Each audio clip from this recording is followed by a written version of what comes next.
दोस्तों, आज इस वीडियो में हम बात करेंगे एएलपी के एग्जाम के लिए रीजनिंग कैसे तैयार करें। रीजनिंग एक ऐसा सब्जेक्ट रह जाता है जिस पर कि लोग कम ध्यान देते हैं, लोग मैथ पढ़ते रह जाते हैं और पेपर में उनके कम नंबर आते हैं। पता चलता है अरे रीजनिंग में इसमें 4 गलत हो गए, इसमें 5 गलत हो गए। रीजनिंग एक ऐसा सब्जेक्ट है जो कि मैथ के बराबर ही स्कोरिंग है। सीबीटी 1 में भी 75 में से 25 नंबर का आता है और सीबीटी 2 में भी 100 में से 25 नंबर का आता है। इससे पहली वीडियो में हम मैथ के बारे में पढ़ चुके हैं, उसके सारे इंपॉर्टेंट पॉइंट्स, सब सिलेबस, सब इंपॉर्टेंट टॉपिक्स, किससे क्या आता है, सब पढ़ चुके हैं। जिसने नहीं देखी वो वीडियो जाके देख लेना। इस वीडियो में हम सिर्फ और सिर्फ रीजनिंग की बात करेंगे। पेपर में किस तरह से आपको क्वेश्चंस को अटेम्प्ट करना है, क्या क्या टॉपिक्स आते हैं और किस तरह से आप ज़्यादा से ज़्यादा नंबर रीजनिंग में ला सकते हैं। इसी वीडियो में बुक की भी बात करेंगे जिसका लिंक आपको डिस्क्रिप्शन में मिल जाएगा, चाहे तो आप किसी दुकान से भी जाकर खरीद सकते हैं। सबसे पहले मैं एक कन्फ्यूज़न क्लियर कर दूं आपका, बहुत, क्योंकि ये सीबीटी हैं। सीबीटी का मतलब होता है computer based test, computer based test यानी कि ऑनलाइन टेस्ट, ऐसा समझ लीजिए, ऑनलाइन टेस्ट। अब बहुत से बच्चों को एक कन्फ्यूज़न रहता है कि क्या मतलब हम वहाँ पर सॉल्व कैसे करेंगे, आंसर कैसे निकालेंगे क्वेश्चंस का। तो भैया वहाँ पर आपको पेन और एक पेपर दिया जाता है ना। आपको एक प्लेन पेपर और पेन, ये सब चीज़ें आपको मिलेंगी। ठीक है, ये कन्फ्यूज़न क्लियर हुआ अगर किसी का कन्फ्यूज़न था तो, कि पेन और पेपर वहाँ मिलता है। अब सुनिए ज़रा, रीजनिंग के कुछ ही रूल हैं, वो उन्हें ही फॉलो करना है। पहला रूल है कि आपको स्पीड मेंटेन रखनी है। इसके लिए जरूरी है कि आप घर से प्रैक्टिस करें सवालों का। देखो बच्चों की क्या कमी रह जाती है, वो मैथ खूब पढ़ते हैं, खूब पढ़ते हैं, साइंस पढ़ लेते हैं, जीके पढ़ लेते हैं, जबकि एलपी के एग्जाम में आपको जीके की कोई जरूरत नहीं है। रीजनिंग पे इतना ध्यान नहीं देते हैं, सोचते हैं इसको तो हम कर ही लेंगे, और वहीं पे हो जाती है गलती। देखिए, अभी आपको समझाऊंगा, बस आप अभी एक पॉइंट याद रखो, मेंटेन स्पीड। और स्पीड कैसे मेंटेन होगी? क्वेश्चंस प्रैक्टिस कर कर। ओवर कॉन्फिडेंट नहीं होना, ये सोच के नहीं चलना कि अरे पेपर में तो मैं कर ही लूंगा ना, बिल्कुल नहीं सोचना। आपको ये सोचना है कि आपको कुछ नहीं आता, हर टॉपिक पढ़ना है। अब सुनिए, जब आपको मैं एक ट्रिक बताता हूँ जो मैं यूज़ करता था। जब आपको वहाँ पर पेन और पेपर मिल जाएगा, देखो हमारे समय में तो ज़्यादा कुछ नहीं कहते थे, पर बाद में मैंने सुना है कि वो लोग बिल्कुल मना करते हैं कि जब तक पेपर स्टार्ट ना हो जाए तब तक अपने पेपर पर कोई कुछ नहीं लिखेगा। ठीक है, चलिए, अगर लिखने दे तो अच्छी बात है, अगर नहीं भी लिखने देते तो जैसे ही आपके सामने रीजनिंग के सवाल पढ़ते हैं, आप क्या करिएगा, A to Z इस तरह से अल्फ़ाबेट लिख के उनके आगे नंबरिंग कर लीजिएगा। एक अपने जो पेपर मिलेगा उसी के साइड में A से लेके पूरा सीधे लाइन पे Z नहीं करना, A से लेके M और N और उल्टा होके Z, इनके आगे नंबरिंग कर लो।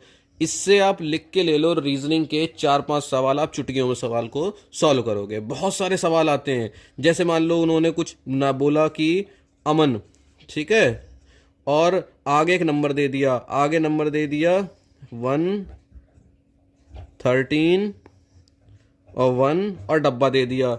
अब कहेंगे इसको कंप्लीट करो, या अमन अगर इतना है 113 114, तो वो पूछेंगे कि ओम का नंबर क्या होगा। तो अब आप समझ जाएंगे जब आपके पास इस तरह के चार्ट होंगे कि इन्होंने इनके कोड ले लिए कि M 13 नंबर पे आता है तो 13 यूज कर दिया, N 14 नंबर पे आता है तो 14 यूज कर दिया। इसी तरह से आप भी देख लेंगे, O में क्या आ रहा है, O में 15 आ रहा है, और M में क्या आ रहा है, 13 आ रहा है। आपका आंसर ये हो जाएगा। इसके अलावा भी बहुत सारे ऐसे सवाल होंगे जो सिर्फ और सिर्फ इस ट्रिक से सॉल्व हो जाएंगे, है ना। बहुत सारे सवाल होंगे, ये ट्रिक बहुत सारे सवालों में यूज होती है, इसीलिए मैं बता रहा हूँ कि जब आपको पेन पेपर मिल जाए तो ये लिख लेना। और बाकी ये सब चीज़ें डिपेंड करती है प्रैक्टिस पर। जब आप प्रैक्टिस करेंगे तो आपको ये खुद ही पता चल जाएगा कि आपको इसकी ज़रूरत है। ये देखिए पूरा सिलेबस है, ठीक है। इस सिलेबस में बहुत सारे, देखो कुछ ये टॉपिक इंपॉर्टेंट और ना इंपॉर्टेंट वाली चीज़ ही नहीं है, क्योंकि मैं ये कह दूं कि इससे एक सवाल आता और इससे 2 सवाल आते तो क्या आप इस टॉपिक को छोड़ देंगे? नहीं छोड़ेंगे ना, करने तो आपको सारे टॉपिक हैं। ठीक है, तो ये तो पूरा सिलेबस हो गया, मतलब अभी आगे भी है, चल रहे हैं अभी धीरे धीरे। मैं आपको कुछ इंपॉर्टेंट चीज़ें बताता चलता हूँ, जैसे कि coding, decoding, alphabetical number series. इन सब सवालों में तो अभी मैंने आपको जो बताई ट्रिक सब यूज़ हो जाएगी। ये आपको प्रैक्टिस करने हैं। अगर आप प्रैक्टिस नहीं करेंगे तो क्या गलती होती है मैं समझाता हूँ। जैसे एक टॉपिक है वेन डायग्राम, वेन डायग्राम से ज़्यादातर सवाल आते हैं। अब मान लो उन्होंने वेन डायग्राम का कोई एक क्वेश्चन दे दिया इस तरह से, यहाँ पर सारे डेटा लिख दिए, 14 है, 3 है, 12 है, 11 है, इस तरह से उन्होंने दे दिया और थ्योरी दे दी, और उसके ऊपर उन्होंने 3 पार्ट पूछ लिए सवाल के। यहाँ पर थ्योरी दे दी, डायग्राम दे दी और 3 पार्ट सवाल के पूछ लिए। हम समझ के चलते हैं कि आपको ये आता है, आपको ये आता है, पर आपने ज़्यादा प्रैक्टिस नहीं करी क्योंकि आपने सोचा कि आपको ये आता है। अब पेपर में क्या होगा, पेपर में होगा कि आप क्वेश्चन पढ़ोगे, फिर पहले थ्योरी पढ़ ली, फिर उसके बाद क्या पता आप यहाँ पर इनको फिल करने में लगो, फिर आप पहला पार्ट पढ़ो, फिर उसका आंसर ढूंढो, फिर आप दूसरा पार्ट पढ़ो, उसका आंसर ढूंढो, फिर आप तीसरा पार्ट पढ़ो, और क्या पता आप इस सवाल में 4 मिनट का समय लगा दो। कितने मिनट का समय लगा दो? 4 मिनट का समय लगा दो। और यही 4 मिनट आपके पेपर में बाकी 10 सवालों के लिए कम पड़ जाएं। साइंस जैसे सब्जेक्ट को आप 4 मिनट में 10 सवाल कर सकते हो? नहीं कर सकते हो, बिल्कुल कर सकते हो। आपने सवाल पढ़ा 10-15 सेकंड में, आपको आता होगा, आप तुरंत टिक करेंगे, आगे बढ़ेंगे। तो सोचो, एक सवाल आपके 10 सवालों को खा सकता है। ये आपको आता था, फिर भी आपने समय गड़बड़ क्यों हो गई? क्योंकि आपको प्रैक्टिस नहीं थी, और प्रैक्टिस ना होने की वजह से आपको आइडिया ही नहीं था कि मैं एक सवाल में कितना समय ले रहा हूं। अब मैं आपको दोबारा समझाता हूं। ये जो CBT 1 में मिलेंगे आपको 60 मिनट, और CBT 2 में आपको टोटल मिलेंगे 90 मिनट। ठीक है, इन 60 मिनट में से आपको 75 सवाल करने हैं।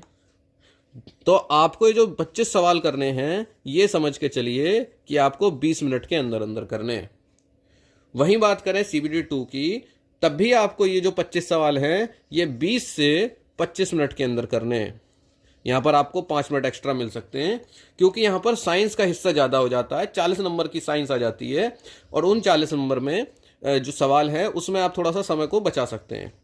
पर पहले हमारे सामने चुनौती है CBT 1। CBT 1 में जो सवाल हैं वो 60 समय है, वो 60 ही मिनट है। 25 सवाल में रीजनिंग के, ठीक है, 25 सवाल रीजनिंग के हैं, 25 सवाल ही मैथ के हैं, 25 सवाल मैथ के हैं, 20 सवाल मैथ के हैं, और बाकी वो हैं GK और साइंस। अब आप खुद बताओ, मैथ में भी तो आप समय लगाओगे, GK साइंस में भी तो 10-15 मिनट लगाओगे। तो आप CBT 1 के जो ये 25 सवाल को सॉल्व करोगे, अगर आप इसको 20 मिनट में सॉल्व नहीं करोगे तो वो समय आपका दूसरे सवालों के लिए कम पड़ेगा। इस पेपर में, ALP के पेपर में, पेपर सभी को आएगा, क्योंकि पेपर कठिन बनता ही नहीं है। आपको सभी को लगेगा कि अरे ये सवाल भी मुझे आता है, ये सवाल भी मुझे आता है। दिक्कत पड़ेगी समय की दिक्कत पड़ेगी। आप कहोगे अरे मुझे 5 सवाल आते थे पर मैं कर नहीं पाया क्योंकि मेरा समय खत्म हो गया। इसके लिए जरूरी है प्रैक्टिस। आप जब प्रैक्टिस करोगे तो आपको पता चलेगा कि आप अपने पेपर को टाइम में खत्म कर पा रहे हो या नहीं खत्म कर पा रहे हो। ये और सारे सवाल आ गए, cube and dices, ranking arrangement, scheduled in time. मैं ये नहीं बताऊंगा कि कौन सा इंपॉर्टेंट है कौन सा नहीं, क्योंकि भाई मैंने कहा कि ये कम इंपॉर्टेंट है और ये ज़्यादा। तो कम इंपॉर्टेंट है इसका मतलब इससे कम सवाल आते हैं, इससे ज़्यादा सवाल आते हैं। पर इससे कम सवाल आते हैं तो क्या इसको छोड़ दोगे? नहीं छोड़ोगे ना, आपको पूरा सिलेबस कवर करना है। आपके नौकरी के लिए यार 2 पेपर हैं। ये बताओ, अगर आपको ज़िंदगी भर की नौकरी मिल जाए सिर्फ कुछ एग्ज़ाम पास करके, तो क्या आप उसके लिए पढ़ोगे नहीं? उस समय भी आप यही कहोगे कि यार ये टॉपिक इंपॉर्टेंट कम है तो इसको मैं छोड़ देता हूँ। ऐसे नहीं लगने वाली भैया, टॉपिक सभी पढ़ने हैं।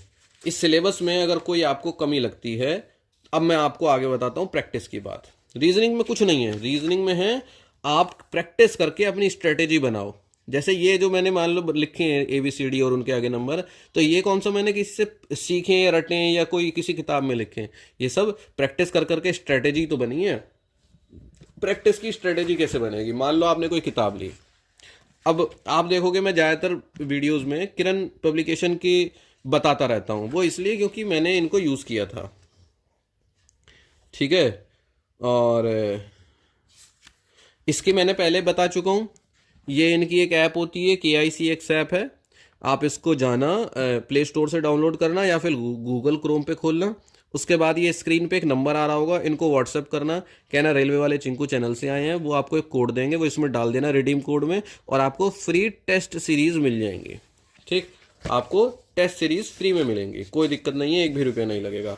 अब सुनिए, इसमें देखिए पूरा यहाँ पर ये देखिए एनालिसिस दे रखा है। ये सभी हैं टॉपिक्स, ये सभी क्या हैं? टॉपिक है रीजनिंग के, रीजनिंग की किताब है। ये सभी हैं रेलवे के एग्जाम, ठीक है। कोई ग्रुप डी का है, कोई RPF SI का है। ये रहा हमारा RRB ALP टेक्नीशियन 4/9/2018 की 3rd शिफ्ट की ये एनालिसिस है कि किस टॉपिक से कितने कितने सवाल आए थे।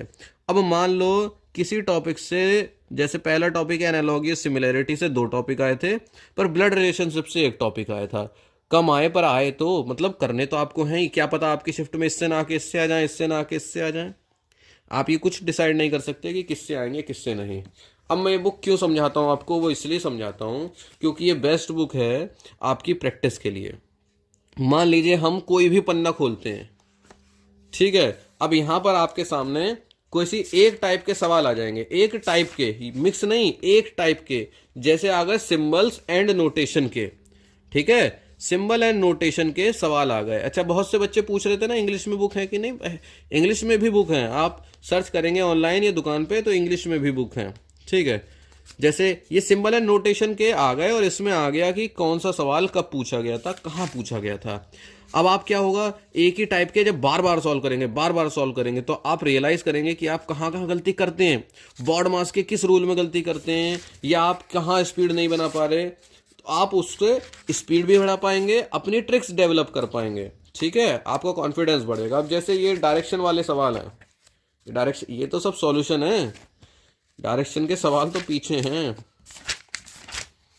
ठीक है, ये सब डायरेक्शन के सवाल हैं, रिलेशन के सवाल हैं कि वो मेरा चाचा है, वो मेरी भतीजी है, तो ये समझाने के लिए ये डायग्राम्स बनाए हुए हैं। तो दूसरी इस बुक की अच्छी बात जो है वो ये कि आपको सिर्फ और सिर्फ ऑप्शन नहीं दे देंगे कि इसका बी ऑप्शन होगा, इसका सी ऑप्शन होगा ना, आपको साथ में सॉल्यूशन भी मिलेगा, ठीक है, जिससे फायदा ये होता है कि आपको सही आंसर पता चल जाता है। ये सीरीज वगैरह वाले सवाल हैं, ये सीरीज बहुत, ये देखो सब सीरीज वाले आपको उससे बहुत अच्छी प्रैक्टिस मिलेगी। किससे, ये मैंने सिर्फ आपको अभी तक अपनी एक ट्रिक बताई है, ये वाली, कि ABCD से लेके Z तक इस तरह से लिख लो और नंबर लिख लो, आपको आधे से ज़्यादा सवाल हो जाएंगे। जैसे देखो AZ, देखो इधर सवाल है AZBY, ठीक है, और ये देखो RRB सिकंदराबाद लोको पायलट। अच्छा, AZBYCX, तो अगला क्या आएगा, DW, हो गया आंसर DW, ये थर्ड ऑप्शन हो गया। देखो मैंने सिर्फ एक चार्ट बना रखा था, इससे 10 तरीके के सवाल सॉल्व होंगे।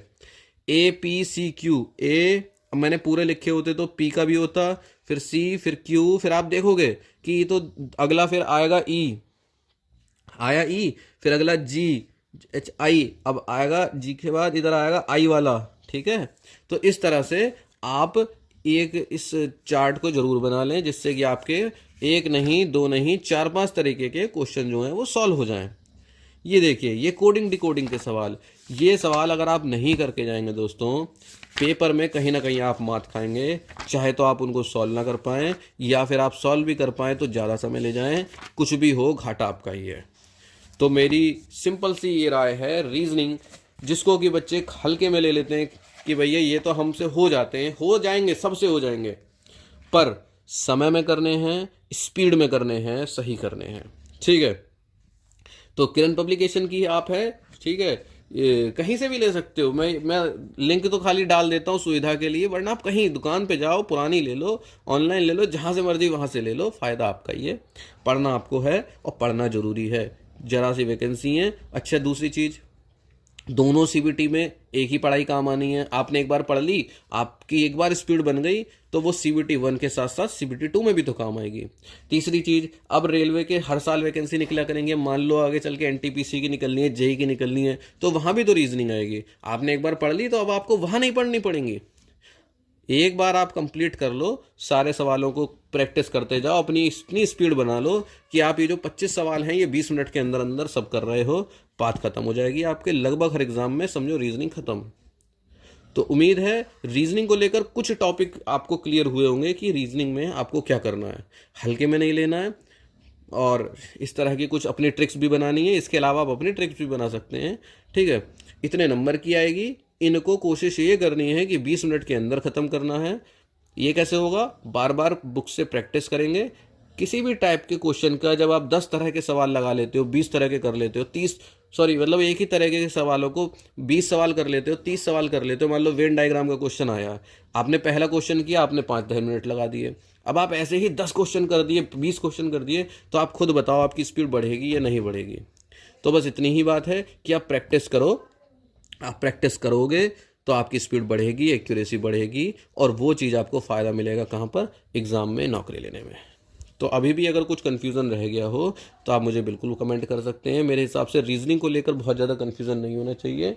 रीजनिंग एक सिंपल प्लेन सब्जेक्ट है जिसको कि आपको कवर करना ही करना है, और प्रैक्टिस करते करते आपको अपनी ज़रूरतें पता चल जाएंगी कि आप किन चीज़ों में कमज़ोर हैं, स्क्वायर रूट में, क्यूब रूट में, स्क्वायर में, क्यूब में, बॉड मास में, है ना, इन नंबर में, इनके वो निकालने में कि कौन से नंबर ABCD में किसका क्या नंबर होता है। बहुत से बच्चे तो रट भी लेते हैं। सब आपको पता चल जाएगा, सब एनालिसिस हो जाएगा कि आप कहाँ कमज़ोर हो और कहाँ मजबूत हो।